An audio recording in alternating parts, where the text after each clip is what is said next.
Today we're canning celery, one of my favorite things to can, you guys, and this is going to be a video response. There's all my head. This is going to be an ode to the OG canner of YouTube, one of the many. There was a handful of women that taught me how to can. This one is going to go out to Mrs. Wolfie from Our Half Acre Homestead. Bev taught me how to can celery, and honestly, I've been canning celery now for I think 5 years. It's one of my favorite things to can. I put it in everything. Anytime I make a soup, a stew, a cream soup, it is so nice to have a can of celery in my pantry that I can crack open and throw in my soup or my stew or whatever it is I'm making. So today we're canning celery. Many of you wanted to see it. I'm going to show you how I'm going to do it, and then I'm going to link Bev's video up above. Go check her out. She's one of the original canning queens here on YouTube, and I learned so much from her. So without further ado, we're going to can celery, and we're going to be doing it with some Tattler lids. Okay, all right, I've got 6 stalks here that I am going to chop up, clean up. Any kind of leftovers is going to go out to my chickens because they love celery. So here's my celery, which we are going to blanch for 3 minutes in this boiling water right here. I've got my canner, I've got my hot water in my canner. Got my all this chopped, washed thoroughly. I've got my Tattler lids in a pot. Here are all my scraps that are going to go out to my chicken. We are going to take my tea kettle now, and I'm going to go ahead and add boiling water right to my Tattlers, and then these are going to be able to sit while my celery is being blanched. Okay, and canning is all about the art of timing. So I'm going to go ahead and fill this back up because I'm going to be using that to fill my jars. So I've got my jars over here in hot soapy water, and I'm going to get these in the hot boiling water right now. I'm going to blanch them for 3 minutes. I'm going to put the lid on. I'm going to bring it back to a boil, put the lid on, 3 minutes, set on the timer, and then I will bring these out, strain them, and we will get these in jars. And just put them in, and already starting to come back up to a boil here. I'm going to wait for them to start really bubbling, then I'll put the lid on. I'm going to set my timer for 3 minutes, and then when I strain them and get them in the jars, I'll bring you back. Everything is steaming hot. My kettle is coming up to a boil now, and I've got my Tattler soaking over here. Got our celery, got hot jars out of a hot tub, and so here we go. All right, I'm going to go ahead and get some celery in here. You're going to fill this to 1-inch head space. Hopefully you guys can see that. Can you see that? Let's aim it down a little bit. There we go. Is that better? That's better. All right. So, might be overfilling this already. I'm going to go ahead and fill this up to 1-inch head space. Okay. And blanching them is going to keep the color. It's also going to take some of that air out so that they don't float as much, and it's also going to make it a little bit more pliable so that you can fit more in the jar. Okay, so important not to skip that step. All right, so there we have it. All right, so let's add some boiling water from the kettle. 1-inch head space. Very important to debubble because there is a lot of space in here. So you want to go down all the sides, and then you want to make sure you go down the center. Okay, and then you're going to check your level. And I'm going to add just a tad bit more water, just a smidgen.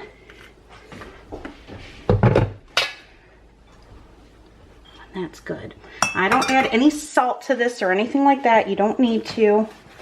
The water is going to be fantastic as a soup starter because it's going to have so much flavor from the celery. And somebody requested a video of making chicken pot pie using my pantry staples. I'm going to do that for you, and this is one of the things I'm going to be using. Okay, with Tattlers, we're using tongs. I'm gonna put it right on there like that, just until it doesn't move anymore. And then that's it. All right. Okay. And there we have it. Celery. One of my favorite things in the pantry. It really is. All right, let's do another jar together.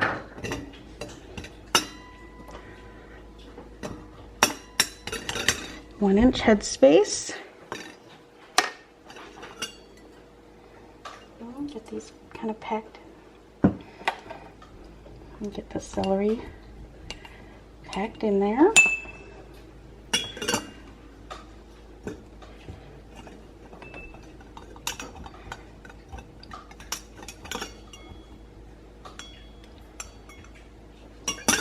Okay, can probably fit a couple more pieces in there.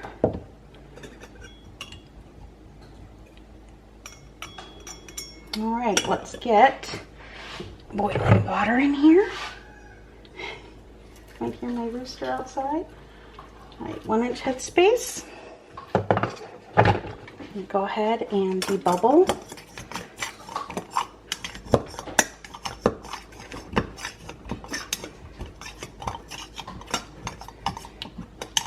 Getting that center.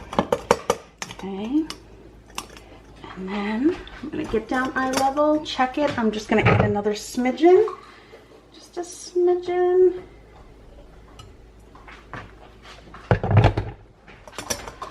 And that's beautiful. Okay, I want to make sure everything is covered in liquid. All right, dipping in straight white vinegar, wiping the rim off. Going in here with tongs. Grabbing the Tattler, putting a band. You want to make sure your bands are clean. Mine are always washed and then baggied. So we're going to hold it down. Going to just fingertip tight until you feel a little bit of resistance. And that is it. Okay, jar number 2. In the canner it goes.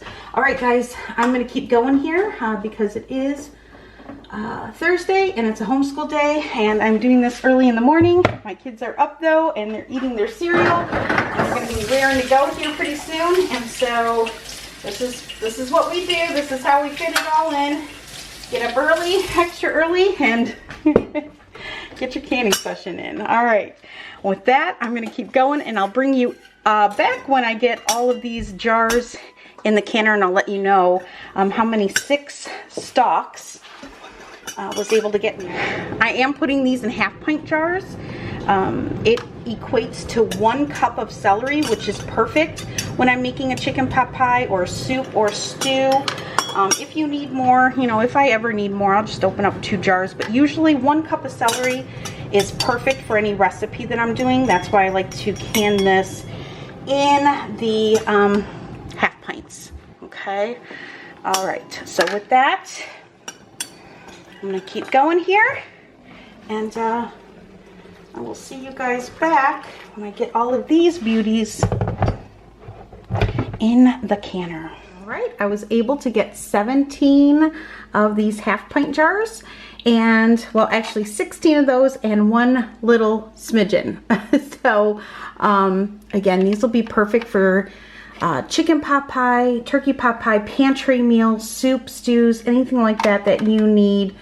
Some celery, you might not have any on hand, especially during the winter when it's snowing and you might not be able to get out, which happens to be my case often. So love having this in my pantry during the winter months. And the water from this, you guys, don't drain it. Use it in your recipe. It is so full of flavor. You will love it. All right, I'm going to put the lid on this, get this on the heat, and bring this, you know, to vent.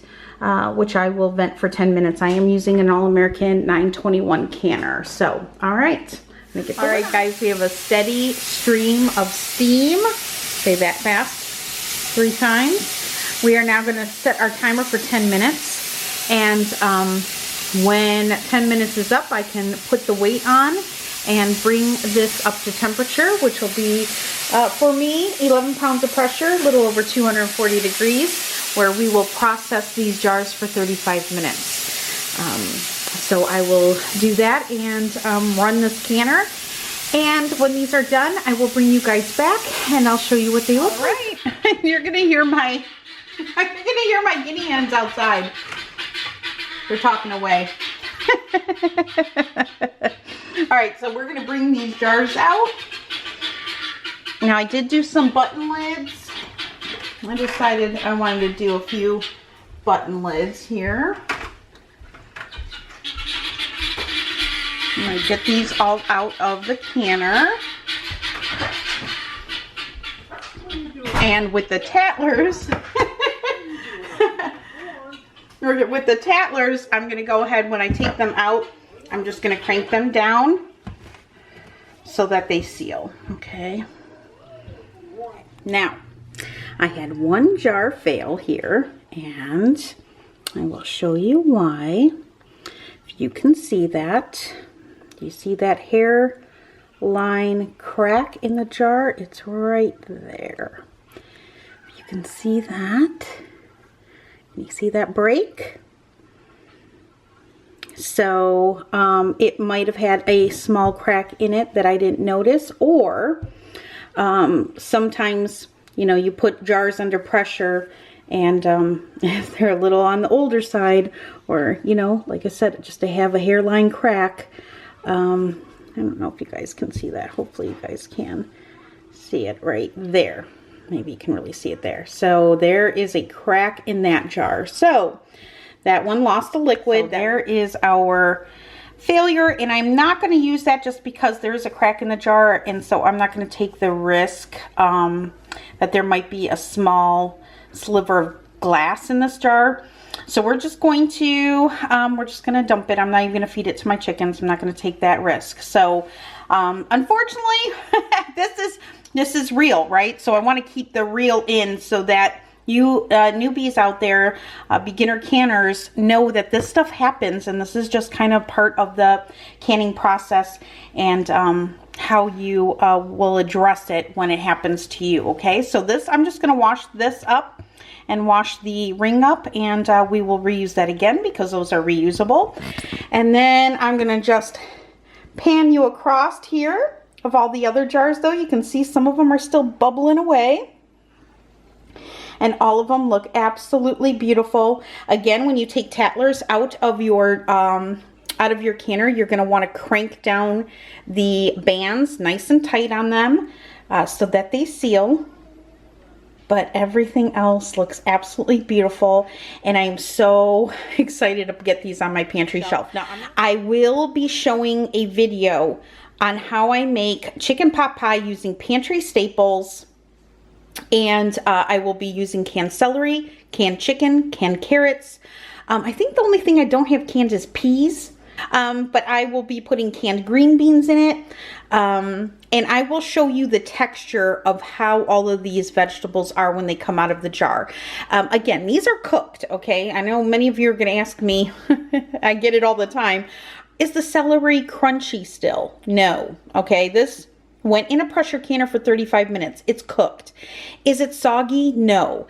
If you blanch it, in my opinion, it will still hold its, it won't be mushy. It won't, you know, turn to mush. It holds up. It holds up nicely, in my opinion. And it's great for, it's great for chicken pot pie, which is what we're going to make together. Maybe next week if I can swing it. My schedule has been quite crazy, homeschooling 3 kids.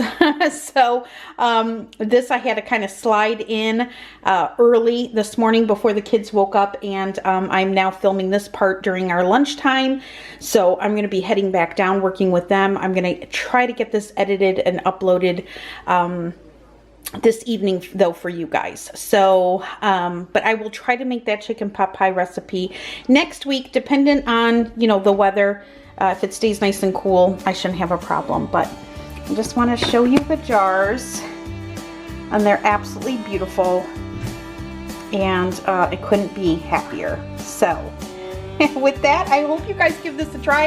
If you do, let me know. Make sure you go over to Bev's channel and give her some love. I'm gonna leave the link to her video in the beginning of this video. I'll also leave it down below in the description box for those of you who can't find the iCards up above. But go over to her video, breathe some new life into it, because I think it's a 5-year-old video now, I'm pretty sure. So tell her that Kneady sent you over, and subscribe to her if you haven't already, because she is she's, you know, one of the canning queens that I've learned from. So all right guys, with that, I will be talking to you later. I'll be seeing you this weekend. Paul's coming up for the weekend, and we've got at least 2 videos planned for you guys. So I'm hoping to get those filmed and out to you guys this weekend. So I will be seeing you shortly, but you guys take care and have a great weekend.